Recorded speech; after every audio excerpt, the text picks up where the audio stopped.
Hello guys, मैं उस whether से और जुड़ने फिर से स्वागत है और एक नए वीडियो के साथ। तो कैसे हैं आप लोग। तो और एक बड़ी खुशखबरी कि उत्पाद सिपाही के दौड़ फिर से शुरू होने वाला है 10 तारीख से।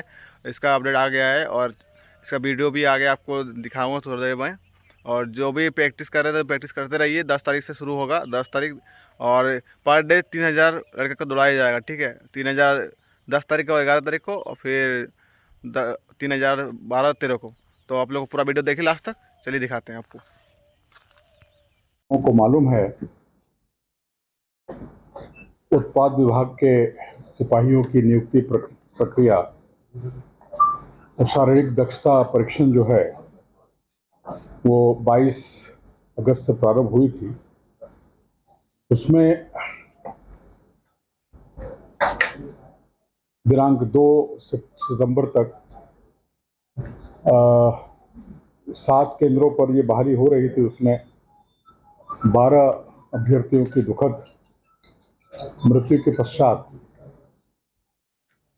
इस प्रक्रिया को कुछ समय के लिए स्थगित किया गया था। माननीय मुख्यमंत्री जी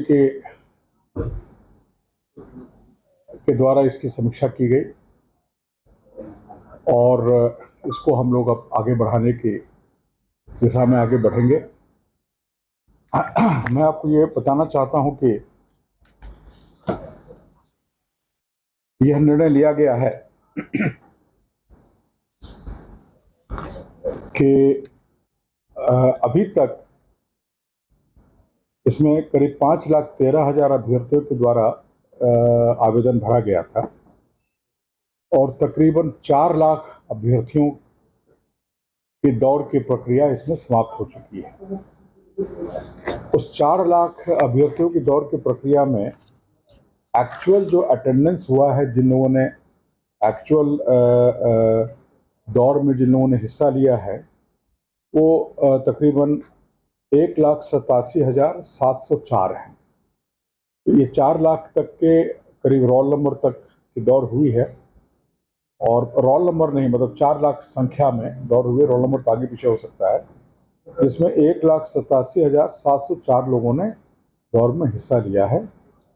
और जो सफल हुए हैं दौड़ में और चेस्ट नापी के बाद जो उनका हरता था, वो 1,17,031 लोग अभी तक सफल हुए हैं।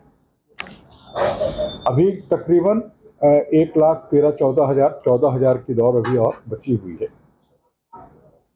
तो हमारे जो 6 केंद्र हैं, चयन परिषद 1 है रांची स्मार्ट सिटी में, चयन परिषद 2 है झारखंड जगुआर रांची में, 3 है पुलिस केंद्र गिरिडीह में, 4 है JPTC पद्मा हजारीबाग में, 6 है जमशेदपुर CTC मुसाबनी में, और 7 है साहेबगंज जैप 9 के परिसर में।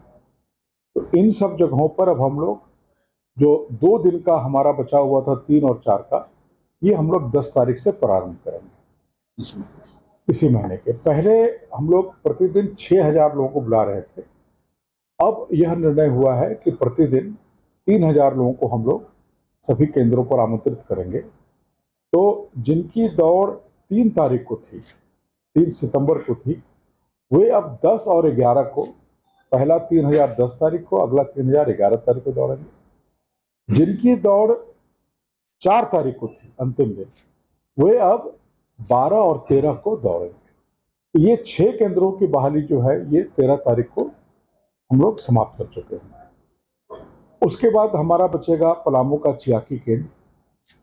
तो यह निर्णय लिया गया है कि पलामू के चियाकी केंद्र में जिन लोगों की दौड़ बची हुई है, उनकी दौड़ अब पलामू में नहीं करके उनको शेष जो 6 हमारे जगह हैं, उन 6 स्थलों पर उनको डिस्ट्रीब्यूट कर दिया जाएगा। तो ये चूंकि 14 से लेकर के 17 तक अवकाश है, उस बीच में मिलादुन्नबी भी का भी पर्व है और विश्वकर्मा पूजा है और संभवतः कर्मा का भी डेट निकला हुआ है। तो इसलिए 14 से 17 हम लोग कोई बहाली नहीं कर पाएंगे। और 17 को तो विश्वकर्मा पूजा के दिन तो गाड़ियों का आवागमन में भी बाधित रहता है। तो 18 नहीं, 19 और 20 को जो पलामू के जो लोग बचे हुए हैं, पलामू में 42,000 लोगों की नियुक्ति अभी बची हुई है। उस नियुक्ति को शेष 6 केंद्रों में 19 और 20 तारीख को संपन्न किया जाएगा। जेएससीसी के द्वारा कल से लेकर परसों तक ये जो परिवर्तन हो रहा है डेट का और स्थल का, ये हम लोग कल से परसों तक उनका एडमिट कार्ड जो है, फ्रेश एडमिट कार्ड उनके साइट पर अपलोड हो जाएगा। तो जो अभ्यर्थी हैं वो एडमिट कार्ड अपना अपलोड कर सकते हैं। उनको पता चल जाएगा कि उनको किस तारीख को किस सेंटर पर पहुंचना है।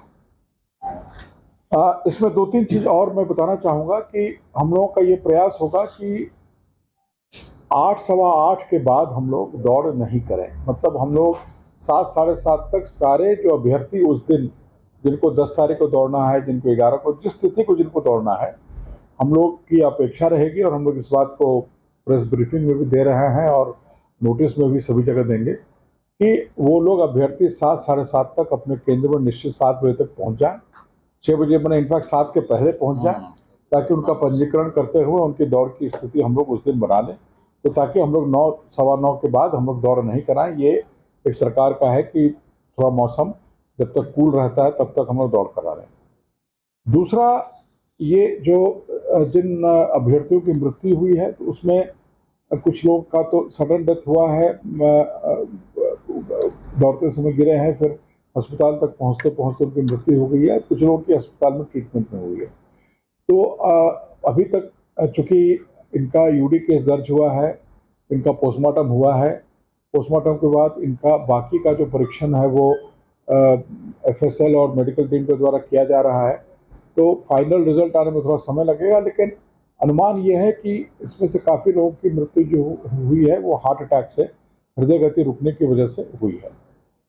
अब ये हृदय गति जो रुकी है ये विभिन्न कारणों से हो सकती है। कई बार कोई लंबी बीमारी रही हो, किसी तरह का कोई लंग्स में इन्फेक्शन रहा हो, तो ऑक्सीजन की कमी और इन सब